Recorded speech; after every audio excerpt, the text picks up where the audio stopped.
Hello students. तो आज का जो मेरा टॉपिक होगा वो प्रॉफिट एंड लॉस होगा, है ना। लाभ और हानि, इस पर हम आज से कुछ प्रश्नों पे आज डिस्कस करेंगे और उम्मीद है बिल्कुल बेसिक से इसको उठाएंगे और इसका कॉन्सेप्ट आपको बताते चलेंगे ताकि आपको क्वेश्चन बनाने में किसी प्रकार की कोई प्रॉब्लम ना आने पाए। तो अगर हम प्रॉफिट एंड लॉस समझें तो ये मुख्य रूप से मेनली व्यापार में, है ना, लेन देन से संबंधित है, यानी कि वस्तुओं के क्रय विक्रय से क्या है, ये संबंधित है। आप देखते हैं कि किन्हीं वस्तुओं पर किसी को लाभ होता है तो किन्हीं वस्तुओं पर किसी को हानि हो जाती है ना। कोई वस्तु किसी को बेचता है तो उसको लाभ हो जाता है या फिर उसको हानि हो जाती है। कोई व्यक्ति किसी वस्तु को खरीदता है ना, तो उसको लाभ या फिर हानि हो सकती है ना। तो ऐसे आप ऐसे सोच सकते हैं, ये लेन देन से संबंधित आपके पास, ये आपकी डेली लाइफ में भी आपसे जुड़ा हुआ मुद्दा है आपसे, है ना। इसको जानना जरूरी है हर एक स्टूडेंट्स के लिए कि किस तरीके से इसका कैलकुलेशन करते हैं, है ना। आपके यहाँ देखिए कई बार वो बच्चे जिनके यहाँ शॉप्स वगैरह होती हैं तो फिर देखें उनकी कैलकुलेशन क्या है, बहुत तेज होती है। वो चीज़ों को जल्दी से पकड़ लेते हैं, है ना।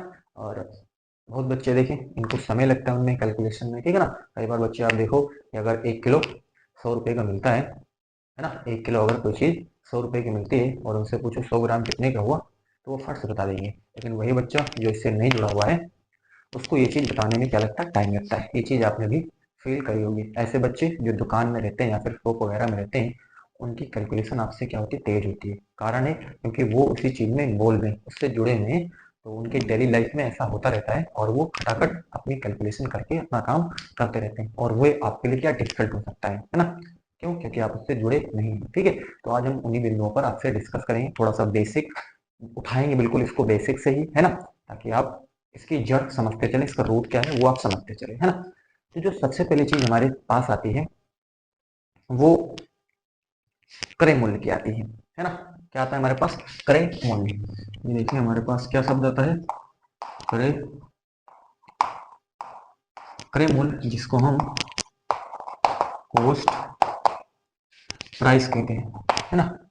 इसको हम क्या कहते हैं? कोस्ट प्राइस कहते हैं, ठीक है। क्रय मूल्य क्या है?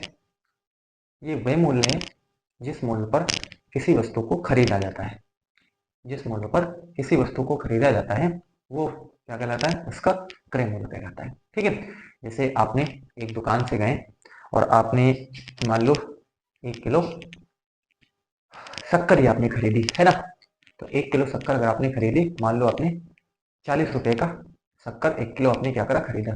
तो वो जो 40 रुपए का आपने खरीदा हुआ है वो उसका कॉस्ट प्राइस है, वो उसका क्या है, क्रय मूल्य, ठीक है। उम्मीद है ये बात आपको क्लियर हो गई होगी कि जिस मूल्य पर किसी वस्तु को खरीदा जाता है वो उसका क्रय मूल्य होता है। एग्जैक्ट, बिल्कुल क्लियर है ना। चले, ये बात आपको स्पष्ट है। सेकंड चीज है जिसको हम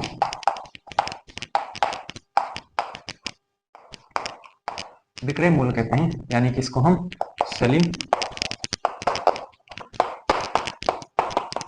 सेलिंग प्राइस कहते हैं। इसको हम क्या कहते हैं? इसको हम सेलिंग प्राइस कहते हैं, है ना। विक्रय मूल्य, जिस मूल्य पर किसी वस्तु को बेचा जाता है, जिस मूल्य पर किसी वस्तु को बेचा जाता है वो उसका विक्रय मूल्य कहलाता है ना। तो जिस वस्तु पर किसी चीज को बेचा जावे वो उसका विक्रय मूल्य है और जिस मूल्य पर किसी वस्तु को खरीदा जाता है वो उसका क्या होता है, क्रय मूल्य होता है। ये बात आपको क्लियर हो गई हुई। मान लो आपने 40 रुपए की कोई चीज, आपने अभी मैंने जस्ट आपका एग्जांपल दिया शक्कर का, ठीक है ना। आपने शक्कर 1 किलो दुकान से आपने क्या करी हुई, खरीदी हुई। तो वो आपका क्या हुआ, क्रय मूल्य हुआ। मतलब जितने मूल्य पर आपने वस्तु को क्या करा है, खरीदा। और वो जो दूसरा बंदा जो आपके सामने बेच रहा है उसने 40 रुपए की क्या करी है, वस्तु को क्या करी है, बेची है। उसने क्या करी है, 40 रुपए की अपनी वस्तु को क्या करा है, बेचा है। तो वो उसका क्या हो जाएगा, विक्रय मूल्य हो जाएगा, ठीक है ना। तो उसका क्या हुआ, विक्रय मूल्य। तो उसने देखो यहाँ पर क्रय मूल्य और विक्रय मूल्य, यानी कि एक वस्तु क्रय करता है तो दूसरा वस्तु क्या करता है, उसी को विक्रय करता है, ठीक है ना। एक वस्तु क्रय करता है तो दूसरा वस्तु उसी चीज को क्या कर रहा है, विक्रय कर रहा है। जो वस्तु खरीद रहा है वो उसका क्रय मूल्य हुआ, जो वस्तु बेच रहा है ना, वो उसका क्या हो जाएगा, जिस मूल्य पर वस्तु को बेचा जाता है, जिस मूल्य पर उसने बेचा वो उसका विक्रय मूल्य होगा, जिस मूल्य पर हमने किसी वस्तु को खरीदा वो उसका क्या हो जाएगा, क्रय मूल्य हो जाएगा। बात यहाँ पे बिल्कुल आपको क्लियर हो रही है ना। चले, ये चीज नेक्स्ट। तीसरी चीज लाभ, लाभ सभी चाहते हैं। अगली चीज क्या है, लाभ जिसको हम प्रॉफिट कहते हैं, जिसको हम क्या कहते हैं, जिसको हम प्रॉफिट कहते हैं। लाभ, लाभ सभी चाहते हैं। लेन देन में, सौदेबाजी में, बार्गेनिंग में सभी क्या चाहते हैं, लाभ चाहते हैं, कोई भी हो, ठीक है ना। लाभ जो खरीद रहा है वो भी चाहता है कि मेरा लाभ हो, और जो बेच रहा है वो भी चाहता है मेरा क्या हो, लाभ हो, ठीक है ना। क्रय मूल्य वाला तो चाहेगा कि कम से कम हम चीजों को खरीदे, ठीक है ना, उतना ही हमारा लाभ होगा, ठीक है। और वो जो सामने बेच रहा है, ठीक है, वो लाभ का मतलब जितनी ज्यादा मूल्य पर किसी वस्तु को बेच दे वो उसका लाभ होगा, ठीक है ना। मतलब अगर खरीद, अभी वो आपके पास स्पष्ट हो जाएगा, ठीक है ना, वो मैं आपसे क्या कहना चाह रहा हूँ, ठीक है। तो लाभ का एक सेंस में आप खरीदने वाले को भी समझिए, ठीक है ना। मान लो कोई चीज 100 रुपए की बिक रही है और उसको यदि आपने मान लो 90 रुपए में ही उसको क्या कर लिया, आपने खरीद लिया, ठीक है ना। तो आप सोचिए, आप खरीद रहे हैं तो उसको 100 रुपए की चीज आपने 90 में खरीदी, इसका मतलब आपका वो क्या हो गया, वहां पर आपका 10 रुपए का क्या हो गया, लाभ हो गया आपका। क्योंकि वो 100 रुपए की बिक रही थी, आपने 90 में खरीदा, मतलब आपका 10 का क्या हो गया, लाभ हो गया, ठीक है। और अब देखो, अब इसको क्रय में भी और विक्रय में भी, विक्रय में क्या है, मान लो आपने 100 रुपए की आपकी चीज है, आपने बेच दिया उसको 120 में, तो स्वाभाविक है आपने खरीदा है उसको 100 में, लाया है आपने कहीं से खरीद करके 100 रुपए में, ठीक है, और उसको आप बेच रहे हो कितने में, 120 में। तो इसका मतलब आपका प्रॉफिट कितने का हो गया, प्रॉफिट आपके पास हो गया 20 रुपए का प्रॉफिट आपके पास हो जाता है, ठीक है। तो स्पष्ट है, यानी कि लाभ कब होता है, लाभ की कंडीशन क्या है। अब इन्हीं दो चीजों से आप समझे, ये बिल्कुल बेसिक है, मतलब इसको आपको बताने की मैं कोशिश कर रहा हूँ, मतलब इससे इससे बेसिक ही जड़ है, ठीक है ना, आप समझे। ये कॉस्ट प्राइस है और दूसरा हमारे पास क्या है, सेलिंग प्राइस है, ठीक है। इसी से आप समझे लाभ और हानि का केस कब आता है, ठीक है ना, मतलब लाभ कब होता है और हानि कब होती है, ठीक है। एक चौथा पॉइंट भी है, यहाँ पे लिख देते हैं हम, हानि जिसको हम लॉस कहते हैं, ठीक है ना, इसको हम क्या कहते हैं, लॉस कहते हैं, ठीक है। तो ये हानि है, इसे हम लॉस कहते हैं। लाभ है यानी कि प्रॉफिट है, विक्रय मूल्य है, सेलिंग प्राइस है, और क्रय मूल्य है जिसको हम कॉस्ट प्राइस कहते हैं, ठीक है। ध्यान दें, आप हमने कहा, अब ये भी ध्यान रखें, कॉस्ट प्राइस का मतलब इसको हम सीपी कहते हैं, क्रय मूल्य को हम शॉर्ट फॉर्म में क्या कहेंगे, इसको आप याद रखें, इसको हम शॉर्ट फॉर्म में सीपी कहा करेंगे, है ना। ये भी बात आप याद रखें, क्रय मूल्य को हम क्या कहा करेंगे, सीपी कहा करेंगे, ठीक है। विक्रय मूल्य को हम क्या कहा करेंगे, एसपी। और एसपी कहते ही आप समझ जाना कि हम विक्रय मूल्य की बात कर रहे हैं, यानी कि सेलिंग प्राइस की बात कर रहे हैं। और नेक्स्ट प्रॉफिट है, यानी कि प्रॉफिट को तो हम सिंपली पी से दिखा देंगे, और लॉस को हम सिंपली किससे दिखा देंगे, एस एल से हम क्या कर देंगे, लॉस को दिखा देंगे, ठीक है। तो लॉस को हम एल से दिखाएंगे और लाभ को हम किससे दिखाएंगे, पी से हम इसको रिप्रेजेंट करते हैं, ठीक है। चलो देखो, अब देखें लाभ कब होता है और हानि कब होती है, इस बात को हमें क्या करना है, समझ, ठीक है। आप कई बार सोच लेंगे बच्चे कि इतना बेसिक बताने की मेरे को तो इतना आता है, ठीक है ना। तो ये आपके लिए ही, ये उनके लिए वीडियो बनाई जा रही है जो बच्चे पहली बार सीख रहे हैं, ठीक है ना। तो उनके लिए हम यहाँ पर काम कर रहे हैं। चलिए देखें, तो यहाँ पर देखें, आप समझने की कोशिश करें कि लाभ हमको कब होगा और हमको लॉस कब होगा, ठीक है। चलिए, प्रॉफिट कब होगा और हमारे पास जो है लॉस कब होगा, ठीक है, ये हमको जानना है। देखें, जब जब जो हमारे पास एसपी है वो बड़ा हो इससे सीपी से। एक केस हमने लिया है, ये केस है, केस फर्स्ट। केस फर्स्ट ये है कि जब एसपी सीपी से बड़ा हो। ये क्या बता दिया, एसपी सीपी से बड़ा हो। एसपी सीपी से बड़ा होने से मतलब ये है कि सेलिंग प्राइस कॉस्ट प्राइस से ज्यादा हो। सेलिंग प्राइस कॉस्ट प्राइस से क्या हो, ज्यादा हो। सेलिंग प्राइस कॉस्ट प्राइस से ज्यादा हो, यानी कि विक्रय मूल्य क्रय मूल्य से क्या हो, ज्यादा हो, तो वहां पर उसको लाभ होता है। इस केस में क्या होगा, इस केस में प्रॉफिट होता है। इस केस में क्या होता है, प्रॉफिट होता है। यानी कि जब सेलिंग प्राइस, यानी कि जो हमारे पास विक्रय मूल्य है वो क्रय मूल्य से ज्यादा होता है, तो उस केस में हमको क्या होता है, प्रॉफिट होता है, ठीक है। कैसे समझाओ इसको जरा। यानी कि मान लो कि हमने किसी चीज को खरीद के लाए हैं, ये देखो सीपी है 100, 100 रुपया। हमने किसी चीज को खरीद के लेके आए हैं 100 रुपीज में, ठीक है ना। मतलब हम किसी चीज को खरीद के ले आए कितने में, 100 रुपए में हमने किसी चीज को खरीदा है, हमने दुकान में रखा हुआ है, ठीक है। अब हम उसको क्या करेंगे, बेचेंगे, ठीक है। ये देखो, ये हमारे पास क्या है, एसपी। एसपी मतलब सेलिंग प्राइस, मतलब बेचना। कॉस्ट प्राइस यानी कि किसी चीज को खरीदना, जिस मूल्य पर किसी चीज को खरीदा जाता है वो सीपी होता है, और जिस मूल्य पर किसी वस्तु को बेचा जाता है वो उसका क्या होता है, एसपी हो जाता है। ठीक है, तो सीपी हमारे पास कितना है, 100 रुपीज है। ठीक है, अब हमने उसको लाया दुकान में, अब हम उसको क्या करेंगे, सेल करेंगे, उसको हम क्या करेंगे, बेचेंगे। मान लो हमने उसको बेच दिया 120 में, उसको हमने क्या कर दिया, बेच दिया। कितने रुपए में बेच दिया, 100 का खरीदा है, बेच दिया 120 में। अब यहाँ पर आप देखें, बताओ इसमें से बड़ा कौन है, ये 100 है, ये हमारे पास 120 है, यानी कि 120 है। देखो यहाँ पर बिल्कुल स्पष्ट है कि एसपी जो है वो सीपी से क्या है, बड़ा है। देख लो एसपी जो है वो सीपी से क्या है, बिल्कुल यहाँ पर बड़ा है। और इस केस में हमने आपको जस्ट भी बोला हुआ है कि इस केस में प्रॉफिट होता है, यानी कि एसपी क्या है, सीपी से बड़ा है, तो आपको प्रॉफिट होगा, आपको लाभ होगा। ठीक है ना, वो आपको 1 रुपए का हो सकता है, 2 रुपए का हो सकता है, 0.1 का हो सकता है, 0.2 का हो सकता है ना, पैसे में हो सकता है ना, रुपये में हो सकता है, तो कैसे भी हो सकता है। तो अब यहाँ पर मैंने ये कहा कि जब भी कुछ भी क्रय मूल्य से थोड़ा ही बड़ा हो, ठीक है ना, तो जितना ज्यादा क्रय मूल्य से होगा, है ना, उसको आप वहां पर लाभ समझिए आप। ठीक है ना, उतना ही लाभ हो जाएगा। ठीक है, क्रय मूल्य से जितना ज्यादा है वो उसका क्या है, लाभ है। ठीक है, चलो यहाँ पर अगर आप पता करना चाहो कि लाभ यहाँ पर क्या है, तो वो अभी हम आगे की बात है, लेकिन आपको हमारे उद्देश्य यह था बताना कि यहाँ पर लाभ कब होता है। ठीक है, चलो ये बात आपको क्लियर हो गई। अब अगली चीज देखें, ये केस 1 है, अब केस 2 देखिए। केस 2 क्या है, केस 2 ये है कि जब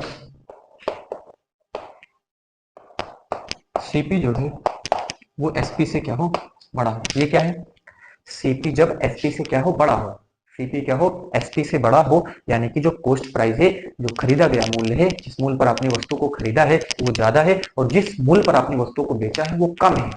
जिस मूल्य पर आपने वस्तु को बेचा है वो कम है, और जिस मूल्य पर आपने वस्तु को खरीदा है वो ज्यादा है। तो अब आप समझें, अब आप समझें मैं आपको क्या बताने की यहाँ पर कोशिश कर रहा हूँ। ठीक है, चलिए देखें, तो मैं आपसे क्या बताने की कोशिश कर रहा हूँ, एग्जाम्पल के लिए आपके पास जो सीपी है वो 100 रुपीज है। ठीक है ना, हमारे पास सीपी कितना है, 100 रुपीज का हमारे पास क्या है, सीपी है। ठीक है, अब देखें, हमने मतलब किसी चीज को खरीद के लेके आए हैं, और उसको हम कितने रुपए में खरीद के लाए, 100 रुपीज, है ना, यानी 100 रुपए में उस वस्तु को खरीद के लेके आए। अब हमें उसको क्या करना है, सेल करना है। उसको हमें क्या करना है, उसको हमें क्या करना है, सेल करना है। तो अब देखिए हम क्या करेंगे, इसको यदि हमें सेल करना है, तो मान लो हमने उसको सेल कर दिया 90 रुपीज में। इसको हमने कितने में सेल किया, 90 रुपीज में, इसको हमने क्या कर दिया, सेल कर दिया। ठीक है, हमने वस्तु को खरीदा है 100 रुपए में, बेचा है 90 रुपए में। अब आप बताएं, आपका लाभ हुआ या आपका हानि हुआ। अब आप सोचें, खरीद के लाए हो आपने 100 में और बेचा है उसको आपने 90 में, तो कोई भी बता लेगा कि मेरे को यहाँ पर क्या हुआ है, लॉस हुआ है, मेरे को क्या हुआ है, लॉस हुआ है। यानी कि आपने खरीदा 100 में ही, बेचा उसको 90 में ही, यानी कि आपको लॉस हुआ है। और लॉस हुआ है तो अब यहाँ पर बिल्कुल स्पष्ट है, इस केस में आप यहाँ पर देख रहे हैं कि कौन बड़ा है, यहाँ पर बड़ा है हमारे पास सीपी। देख लो, सीपी जो है वो एसपी से क्या है, बड़ा है। और जब सीपी एसपी से बड़ा होता है, तो जब सीपी एसपी से बड़ा होता है तो आपके पास क्या होता है, तो देखें इस केस में, तो इस केस में हानि होती है, इस केस में क्या है, हानि होती है। ठीक है ना, तो जब सीपी एसपी से बड़ा हो तो इस केस में आपको क्या होगी, हानि हो जाएगी। ठीक है, और जब एसपी सीपी से क्या होता है, बड़ा होता है, तो उस केस में आपको प्रॉफिट हो जाता है। ठीक है, ये तो बहुत माइनर सी बात है। ठीक है, अभी मैं बिल्कुल माइनर माइनर बातों को बता रहा हूँ, और इसी से हम आगे की ओर बढ़ते चलेंगे। और प्रश्नों का जो लेवल है, अभी हम प्रश्न पे आ ही नहीं। ठीक है, और हर एक टाइप के प्रश्न आपसे डिस्कस करेंगे। ठीक है ना, जो आपके कॉम्पिटिटिव एग्जाम के पॉइंट ऑफ व्यू से बहुत इंपॉर्टेंट है। ठीक है ना, उन प्रश्नों पर भी, और जो last year previous year question paper में पूछे गए क्वेश्चन है, उन पर भी हम आपसे डिस्कस करने वाले हैं। ठीक है, चलो, तो यहाँ पर इतनी बात आपको बिल्कुल क्लियर हो गई होगी। आप इसको नोट करना चाहो तो नोट कर सकते हो, है ना, स्क्रीनशॉट आप इसका ले सकते हो।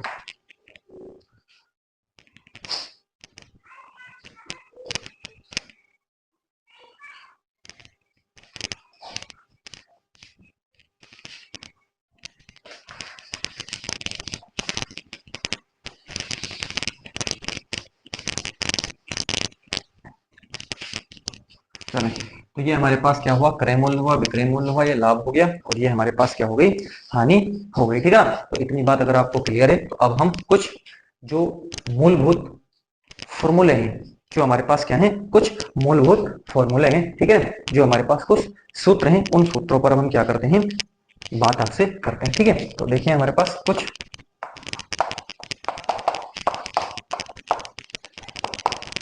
हमारे पास बेसिक फॉर्मूले हैं, और ये बेसिक फॉर्मूले आप बहुत लोअर क्लास से पढ़ते चले आ रहे हो, ठीक है ना, बहुत निचली क्लास से आपको बताया जा रहा है, लेकिन हो सकता हो आपको ना याद हो, तो मैं उसको आपको जो है फिर से याद कराने की आपको कोशिश कर रहा हूँ, और इसको आप सुने और याद करने की इसको आप कोशिश करें, ठीक है। चल, सबसे पहला फॉर्मूला है हमारे पास लाभ का। ये देखिए लाभ, लाभ कब होता है, अभी जस्ट हमने बताया लाभ कब होता है, जब एसपी सीपी से क्या होता है, बड़ा होता है। जब एसपी सीपी से बड़ा होता है, यानी कि विक्रय मूल्य जब क्रय मूल्य से बड़ा होता है, तो उस केस में हमको क्या होता है, लाभ होता है, ठीक है। तो यानी कि अगर आपको लाभ पता करना हो कि कितने का लाभ हुआ, अगर आपको ये जानकारी करना हो कि कितने का लाभ हुआ, तो आप कैसे पता करोगे, जरा सोचो आप, है ना, जरा ये सोचें कि अगर आपको ये जानकारी करनी हो कि लाभ कितने का हुआ, तो आप कैसे जानकारी करोगे, ठीक है। चलो देखें, तो वो जानकारी करने के लिए आपने जितने में बेचा है, मतलब लाभ, लाभ का मतलब आपने जितने में बेचा उसको पहले लिखें, और कितने में आपने खरीदा था उसको बाद में लिखे, और उसका अंतर पता कर लें, ठीक है ना, अंतर का मतलब घटा लें, ठीक है ना, तो आपको पता चल जाएगा कि आपको लाभ कितने का हुआ, ठीक है। यानी कि आप एसपी में से क्या कर दें, सीपी को घटा दें, आप एसपी में से क्या कर दें, सीपी को घटा दें, तो ये आपके पास क्या हो जाएगा, प्रॉफिट हो जाएगा, ठीक है ना। इसको हिंदी में लिख देते हैं, लाभ बराबर होता है विक्रय मूल्य माइनस क्रय मूल्य, फॉर्मूला नंबर 1, ठीक है ना। फॉर्मूला नंबर 1 है लाभ बराबर होता है विक्रय मूल्य माइनस क्रय मूल्य, ठीक है ना, क्लियर बिल्कुल। चलिए फॉर्मूला नंबर 2, हानि बताइए, हानि आपको कब होती है, हानि आपको कब होती है, हानि हमको कब होती है, आप सोचिए, आपने खरीदा है किसी चीज को 100 रुपए में और बेच दिया उसको आपने 90 रुपए में, तो इस केस में आपको क्या हो गया, लॉस हो गया, ठीक है ना। तो लॉस हो गया तो आप क्या करोगे, कैसे पता करोगे कि लॉस कितने का हुआ, कैसे पता करोगे कि लॉस कितने का हुआ, तो वो आपके पास क्या तरीका रहेगा, वो तरीका हमारे पास रहेगा, हानि पता करने के लिए हम हमेशा सीपी में से, यानी कि जो हमारे पास कॉस्ट प्राइस होता है, उस कॉस्ट प्राइस में से हम सेलिंग प्राइस को क्या कर देंगे, माइनस कर देंगे, उसको घटा देंगे, ठीक है ना। तो यहाँ पर हमारे पास क्या हो जाएगा, क्रय मूल्य माइनस विक्रय मूल्य, ठीक है ना। ये फॉर्मूला नंबर हमारे पास क्या हो गया, 2 हो गया, ठीक है ना। देखें, हानि बराबर अगर आपको पता करना है तो क्रय मूल्य माइनस विक्रय मूल्य, लाभ पता करना है तो लाभ बराबर विक्रय मूल्य माइनस क्रय मूल्य, ठीक है ना। इसको तो आप याद ही कर लें, इसको तो अब सोचो कि कैसे याद करें, ठीक है ना, तो आप सोचे, थोड़ा सा दिमाग खोल के बैठे हैं, ठीक है ना, कि लाभ अगर हमको मालूम करना है तो लाभ का मतलब क्या होता है, हमको लाभ कब होगा, जब हमारा विक्रय मूल्य क्या होता है, ज्यादा होता है क्रय मूल्य, मतलब जितनी वस्तु हमने, जिस मूल्य पर वस्तु को हमने खरीदा है, उस मूल्य से ज्यादा मूल्य पर अगर वस्तु को हमने बेच दिया है, तो इसका मतलब हमको लाभ हुआ है। अगर हमको ये कैलकुलेशन करनी हो कितने का लाभ हुआ है, तो हमने जितने में बेचा है यानी कि वो विक्रय मूल्य, ठीक है ना, और जितने में हमने खरीदा था वो क्रय मूल्य घटा ले, और हमको वो लाभ मालूम चल जाएगा, ठीक है। वो अगर आपको हानि हो गई है तो आप सोचिए, हानि का मतलब हमने 100 में खरीदा था, 90 में उसको हमने बेच दिया है, तो इसका मतलब कौन सा ज्यादा है, क्रय मूल्य यहाँ पर ज्यादा, 100 रुपए ज्यादा है, बेच दिया उसको हमने कम में बेच दिया उसको, ठीक है, 90 में बेच दिया, तो इसका मतलब हानि कितनी की हो गई हमको, तो 100 माइनस 90 बराबर हमारे पास 10 हो जाएगा, ठीक है। तो ये हमारे पास 2 फॉर्मूले। अब देखें अगला फॉर्मूला, 2 नंबर 3, कि अगर आपको हानि हानि प्रतिशत मालूम करनी है, क्या मालूम करनी है, अगर आपको हानि प्रतिशत मालूम करनी है, ठीक है ना, क्या मालूम करनी है, अगर आपको हानि प्रतिशत मालूम करनी है कि कितने प्रतिशत की हानि हुई, आपको परसेंटेज पता करना है कि कितने प्रतिशत का यह हमारे पास हानि हुआ या फिर कितने प्रतिशत का हमको लाभ हुआ, तो कैसे पता करेंगे, ठीक है ना, आना चाहिए, ठीक है ना, क्योंकि अब हर एक चीज परसेंटेज में होती है, ठीक है ना, कितने परसेंट का लॉस हो गया, इतने परसेंट का प्रॉफिट हो गया, ठीक है ना, तो ये भी चीज आपको आनी चाहिए। तो सिंपल है ना, आप सबसे पहले हानि पता कर लें, ठीक है ना, हानि परसेंट बराबर आप हानि हानि आप पता करके रखिए कि कितने रुपए की हानि हुई है, कितने रुपए की हानि हुई है, और नीचे आप लिखें क्रय मूल्य, नीचे आप क्या लिखें, क्रय मूल्य लिखें, कितने रुपए की हानि हुई उसको ऊपर लिखें, नीचे आप लिखें क्रय मूल्य, और 100 से क्या कर दें, मल्टीप्लाई, प्रतिशत पता करने के लिए 100 से मल्टीप्लाई किया जाता है, प्रतिशत पता करने के लिए 100 से मल्टीप्लाई किया जाता है, प्रतिशत को हटाने के लिए 100 से भाग किया जाता है, प्रतिशत को हटाने के लिए 100 से भाग किया जाता है, और प्रतिशत में किसी चीज को लाने के लिए, है ना, प्रतिशत में किसी चीज को लाने के लिए 100 से उसको हम मल्टीप्लाई कर देते हैं, ठीक है। चलो देखो, अब यहाँ पर बिल्कुल आपको स्पष्ट हो गया होगा कि अगर आपको हानि प्रतिशत पता करनी है तो हानि प्रतिशत बराबर होता है हानि अपान क्रय मूल्य गुणे 100। हानि अपान क्रय मूल्य गुणे 100। अगर आप फिर आप पूछोगे कि तो लाभ कैसे पता करेंगे, है ना। अगर आपको लाभ लाभ तो सिंपल है, लाभ पता करें, लाभ बराबर विक्रय मूल्य माइनस क्रय मूल्य। अगर आपको लाभ प्रतिशत पता करना हो, कितने प्रतिशत का लाभ हो गया, ठीक है ना, तो ये पता करने के लिए सिंपल आप लाभ पता कर ले सबसे पहले कि कितने का लाभ हुआ है। अब उसी को आपको प्रतिशत में बताना है कि कितने का लाभ हुआ है, उसको आप परसेंटेज में आप बताइए, ठीक है ना। तो लाभ अपान क्रय मूल्य, जैसे हानि कितने की हुई तो हानि अपान क्रय मूल्य गुणे 100। लाभ कितने लाभ हानि प्रतिशत पता करनी तो हानि अपान क्रय मूल्य, लाभ प्रतिशत पता करना तो लाभ अपान क्रय मूल्य, और इसको भी प्रतिशत में अगर आपको चेंज करना है तो 100 से आप उसको मल्टीप्लाई कर दीजिए, ठीक है ना। तो ये देखो आपके पास ये भी फॉर्मूला बन करके तैयार हो गया कि लाभ प्रतिशत बराबर लाभ अपान क्रय मूल्य गुणे 100। इससे क्या समझ में आता है, बड़ा सिंपल याद करना, हानि प्रतिशत बराबर हानि अपान क्रय मूल्य गुणे 100, लाभ प्रतिशत बराबर लाभ अपान क्रय मूल्य गुणे 100। कैसे याद रखें, बड़ा सिंपल है। याद कैसे रखें कि चाहे वो लाभ हो चाहे वो हानि हो, या लाभ प्रतिशत हो या फिर हानि प्रतिशत हो, हमेशा क्रय मूल्य पर ही की जाती है। हमेशा किस पर की जाती है, क्रय मूल्य पर ही आप इसको करोगे। आप चाहे लाभ प्रतिशत निकालो या फिर आप हानि प्रतिशत निकालो, फिर आप कुछ भी निकालो, आपको हमेशा क्रय मूल्य पर ही आपको करना पड़ेगा, ठीक है। देखो हानि पान क्रय मूल्य गुणे 100, लाभ पान क्रय मूल्य गुणे 100, हर बार हम वही चीज यहाँ पर कर रहे हैं, ठीक है। चलो नेक्स्ट फॉर्मूला, फॉर्मूला नंबर 5। ये बेसिक है, फंडामेंटल है, ठीक है ना। ये आपने जान लिया तो मान लो आपने इसमें स्टार्ट कर दिया चलना, ठीक है ना। अब इन्वॉल्व होना चालू हो जाओगी और आप बड़ी आसानी से जब हम स्टार्ट करेंगे प्रश्न प्रीवियस क्वेश्चन पे अगर आप आपसे डिस्कस करेंगे तो आपको भी लगेगा कि मैं उसका सबसे पहले बेसिक बताऊंगा, ठीक है ना। क्योंकि बेसिक जानना सबसे पहले जरूरी, सबसे पहला कदम जो है वो बेसिक जानना है, ठीक है। मैं उसका फुल आपको उसका सोल्यूशन पहले दूंगा, फिर उसको ट्रिकी अप्रोच में भी जानने की कोशिश करूंगा, ठीक है ना। इसको विथ ट्रिक कैसे इसको हम सॉल्व कर सकते हैं, मतलब जल्दी, है ना, कितनी जल्दी, क्योंकि अब समय है, क्योंकि समय का बड़ा